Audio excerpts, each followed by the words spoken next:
बिस्मिल्लाहिर्रहमानिर्रहीम। आज का आर्टिकल आपके पास है electric flux through a surface enclosing A charge. आज के आर्टिकल के अंदर आपने देखना है कि electric flux through a surface enclosing A charge कि आपने एक सरफेस लेनी है, उसके अंदर एक चार्ज को इनक्लोज करना है, फिर आपने देखना है वहाँ पे इलेक्ट्रिक फ्लक्स को। ये आज के आर्टिकल की आपके पास क्या है स्टेटमेंट है कि जो टाइटल आपके पास है कि electric flux through a surface enclosing A charge. चलो देखते हैं कि आपके पास क्या होता है। सबसे पहले आपके पास है कि सपोज करना है आपने कि एक क्लोज सरफेस लें। आप सपोज किया आपके पास एक क्लोज सरफेस है in form of radius r, जिसका जो रेडियस आप ले रहे हैं वो आर है, having a point charge positive Q at its centre. इसके सेंटर में आपने क्या लेना है, एक पॉजिटिव चार्ज क्यू लेना है। ठीक है, तो आपके पास एक सरफेस है, मेरे पास एक क्लोज सरफेस मौजूद है कि एक क्लोज सरफेस मेरे पास है, इसका जो रेडियस है वो आर है और इसके सेंटर के अंदर आपने एक पॉइंट चार्ज पॉजिटिव क्यू ले लेना है। जी मेरे पास एक पॉइंट चार्ज पॉजिटिव क्यू मैंने सेंटर में ले लिया है। इसके बाद आपके पास वो कहता है कि in order to apply the formula, कि आपने अभी एक फार्मूला देखा है फ्लक्स के लिए कि आपने इलेक्ट्रिक फ्लक्स को फाइंड आउट करना है। तो इलेक्ट्रिक फ्लक्स को जो फार्मूला आपने देखा है वो फार्मूला ये बताता है आपको कि phi E basically electric flux को रिप्रेजेंट करा है। ई ये एक वेक्टर क्वांटिटी है, इलेक्ट्रिक फील्ड इंटेंसिटी आप बोलते हैं, या इसको आप इलेक्ट्रिक फील्ड स्ट्रेंथ बोलते हैं।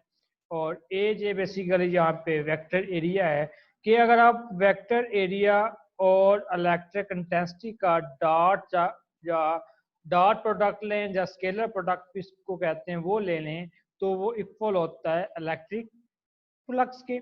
सिंपली आपने डेफिनेशन देखी है इलेक्ट्रिक फ्लक्स क्या है, डॉट या scalar product of electric field intensity and vector area A.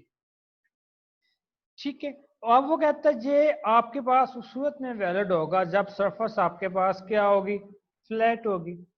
लेकिन ये आपके पास स्फेयर की फॉर्म में आपने लिया है, क्लोज सरफेस लिया है, इसमें आप देखेंगे कि ये कर्व फॉर्म में है जहां पे आपने एक पॉजिटिव चार्ज क्यू लिया हुआ है। ये पॉजिटिव चार्ज की वजह से क्या होगी, फील्ड प्रेजेंट होगी। फील्ड की वजह से आप उसको आप रिप्रेजेंट करेंगे इलेक्ट्रिक फील्ड लाइन से। इलेक्ट्रिक फील्ड लाइंस किसी ना किसी एरिया में से पास करेंगी जहां पे आपने क्या चीज फाइंड आउट करना है, इलेक्ट्रिक फ्लक्स को आपने फाइंड आउट करना है इन ए क्लोज सरफेस जहां पे सेंटर में आपने एक पॉजिटिव चार्ज क्यू ले लिया। सबसे पहले आपने क्या काम करना है कि जी आपके पास एक कर्व फॉर्म में, कि आपके पास कर्व फॉर्म में आपके पास सरफेस है। इस कर्व फॉर्म की फॉर्म में जो सरफेस है, इस सरफेस को आपने चेंज करना है। किस में चेंज करना है, आपने फ्लैट में, फ्लैट सरफेस में आपने इसको क्या करना है, चेंज करना है। तो इसको चेंज करने के लिए आप क्या करते हैं, इस कर्व सरफेस को या स्फीयर को आप क्या करेंगे, डिवाइड कर देंगे। किस चीज के अंदर डिवाइड करेंगे, स्मॉल पैचेस के अंदर आपने डिवाइड कर देंगे। ठीक है, कि सपोज किया मेरे पास एक स्मॉल एरिया आपके पास आ गया है जिसको मैंने अगर नाम लेना चाहूँ इसका, कि अगर इसको क्या काम किया मैंने, the surface area is divided into n number of small patches del a1 del a2 del a3 and so on del an तक, कि मैंने n number of small patches के अंदर इस सरफेस एरिया को क्या कर दिया, डिवाइड कर दिया। So that for each patches is flat element, जो आपके पास ईच पैच होगा वो क्या होगा, एक फ्लैट एलिमेंट एरिया होगा, जिसमें से मैंने एक ले लिया है। अगर मैं इसको लूं कि जी आपके पास, इसको मैं नाम दूं कि जे आपके पास क्या है, जे उसकी सरफेस है, तो इसके ऊपर क्या होगा, परपेंडिकुलर, इस फ्लैट के ऊपर परपेंडिकुलर क्या होता है, इसका वेक्टर एरिया होता है। कि जे आपके पास इसका वेक्टर एरिया आपके पास है, डेल ए आप इसको बोल सकते हैं। ठीक है, कि आपने इसको क्या ले लिया, डेल ए, कि आपने एक फ्लैट एलिमेंट एरिया ले लिया आपके पास है। अब वो कहते हैं कि let the electric intensity at the centre of vector areas, कि आपके पास electric intensities at the centre of the vector areas, जितने भी वेक्टर एरियाज आपने लिए हैं, del A one, del A two, del A three and so on del A N तक। तो डेल ए वन के लिए इलेक्ट्रिक फील्ड, जो इलेक्ट्रिक इंटेंसिटीज होगी, जो इलेक्ट्रिक फील्ड इंटेंसिटीज होगी वो ई वन होगी। डेल ए टू के लिए ए टू, ई टू होगी सॉरी, और डेल ए थ्री के लिए E three and so on del A n के लिए आपके पास जो इलेक्ट्रिक इंटेंसिटी होगी वो क्या होगी, ई एन होगी। अब वो कहता है कि total flux through the close surfaces, कि आपने क्या फाइंड आउट करना है, टोटल फ्लक्स फाइंड आउट करना है इस क्लोज सरफेस का। तो मैंने यहाँ पे बात की है कि ये आपके पास क्या होगी, वेक्टर एरिया, जी इसमें से पास हो रही है, आपके पास क्या होगी, इलेक्ट्रिक इंटेंसिटी, इसको मैंने ई का नाम दे दिया कि ई जहाँ पे आपके पास क्या इलेक्ट्रिक इंटेंसिटी है। अब मैंने क्या चीज फाइंड आउट करनी है, मैंने फाइंड आउट करनी है total flux through the close surface. Total flux आपके पास आ जाएगा कि आपने इसको किसके अंदर डिवाइड किया है, पेचिस के अंदर डिवाइड किया है। पहले नंबर वन जो आपके पास पेच आपके पास आएगा, इसमें आप कहते हैं कि फ्लक्स आपके पास जो फर्स्ट एरिया एलिमेंट आपके पास है ई वन आ जाएगा, साथ आपके पास क्या आ जाएगा, डेल ए वन आ जाएगा। सिमिलरली सेकंड की बात करेंगे तो हम सेकंड के लिए फ्लक्स ई टू डॉट आपके पास वेक्टर एरिया ए टू आ जाएगा। इसी तरह आप थर्ड की बात करेंगे और आपके पास क्या बात करेंगे, फोर्थ की एंड सो ऑन, आप कहाँ तक जाएंगे, एन तक जाएंगे। अब यहाँ पे आपने जो एक चीज आप देखें कि ये आपके पास जो एरिया एलिमेंट है, ठीक है, जिसको आपने कह दिया कि ये वेक्टर एरिया आपके पास है, ये आपके पास इलेक्ट्रिक फील्ड इंटेंसिटी है, इलेक्ट्रिक फील्ड स्ट्रेंथ भी कहते हैं, तो सिंपली आप इलेक्ट्रिक इंटेंसिटी भी बोल सकते हैं इसको, कि इलेक्ट्रिक इंटेंसिटी और वेक्टर एरिया के दरमियान एंगल कितने का है, एंगल जहाँ पे आपके पास है वो कितने का, 0 डिग्री का है, कि इलेक्ट्रिक फील्ड और वेक्टर एरिया आपस में पैरेलल हैं, तो एंगल कितने का होगा, 0 डिग्री का होगा। नेक्स्ट चलते हैं आप, तो यही आपने बात की थी, अगर आपके पास एन पेज हो के लिए आप बात करेंगे तो ई एन डॉट आपके पास क्या आ जाएगा, डेल ए एन आ जाएगा। अब total electric flux through the close surface will B, total electric flux को आपने फाइंड आउट करना है, थ्रू ए क्लोज सरफेस की आपने बात की है, तो इलेक्ट्रिक फ्लक्स आपके पास आ जाएगा, इलेक्ट्रिक फ्लक्स जो आपके पास नंबर वन एलिमेंट एरिया के लिए, नंबर टू के लिए, नंबर थ्री के लिए एंड सो ऑन, आप कहाँ तक जाएंगे, एन तक जाएंगे। अभी आपके पास जो आपने देखा है कि जो इलेक्ट्रिक फ्लक्स आपके पास है वो इज इक्वल टू आपके पास है कि वेक्टर जो आपके पास होगा, सॉरी, जो वेक्टर एलिमेंट होगा किस चीज का, इलेक्ट्रिक इंटेंसिटी का, क्योंकि इलेक्ट्रिक इंटेंसिटी एक वेक्टर है तो आप इसको वेक्टर लेंगे, और आपके पास किस चीज का, वेक्टर एरिया का, तो ये किस चीज की इक्वल होता है, इलेक्ट्रिक फ्लक्स के लिए इक्वल होता है। अगर नंबर वन की बात करेंगे तो आपके पास ये आ जाएगा, नंबर टू के लिए, नंबर थ्री के लिए and so on number n के लिए।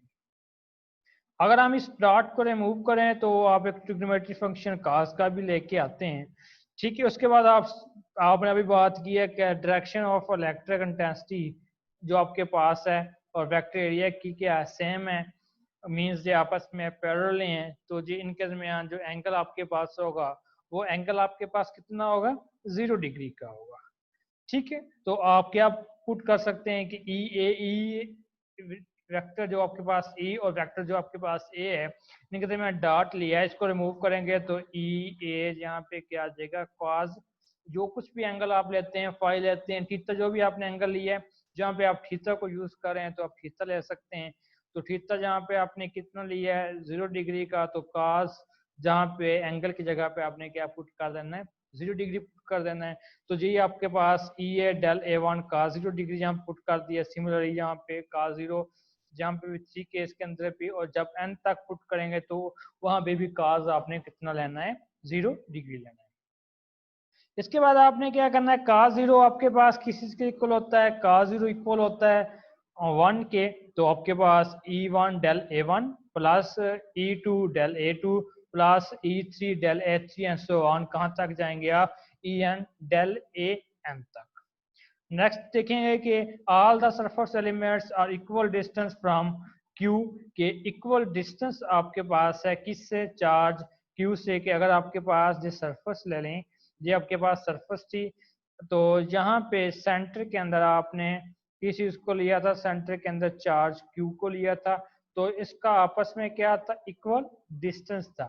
इक्वल डिस्टेंस की वजह से आप कह सकते हैं all the surface elements are equal distance from Q।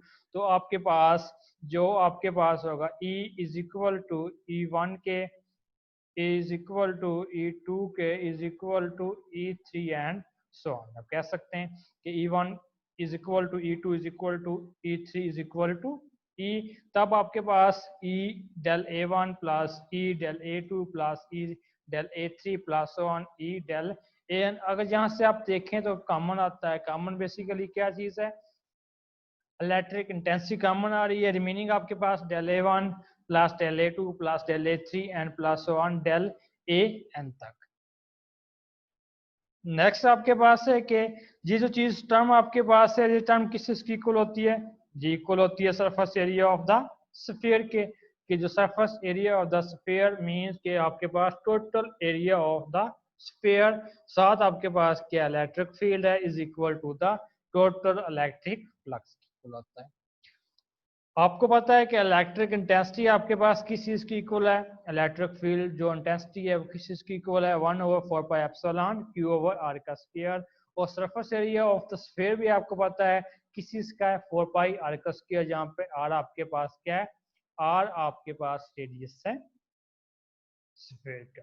ठीक है, अब आगे चलते हैं, इन दोनों के वैल्यूज को आप पुट करते हैं कि surface area of the sphere आपके पास क्या है और आपके पास इलेक्ट्रिक फील्ड इंटेंसिटी आपके पास क्या है, दोनों के आपके पास वैल्यूज हैं। इस वैल्यूज को आप पुट किए तो flux is equal to 1/4 pi epsilon Q/r का स्क्वायर इंटू 4 पाई r का स्क्वायर। अब यहाँ से r का स्क्वायर कैंसिल आउट कर सकते हैं, 4 पाई से 4 पाई के आप क्या कर सकते हैं, कैंसिल आउट कर सकते हैं।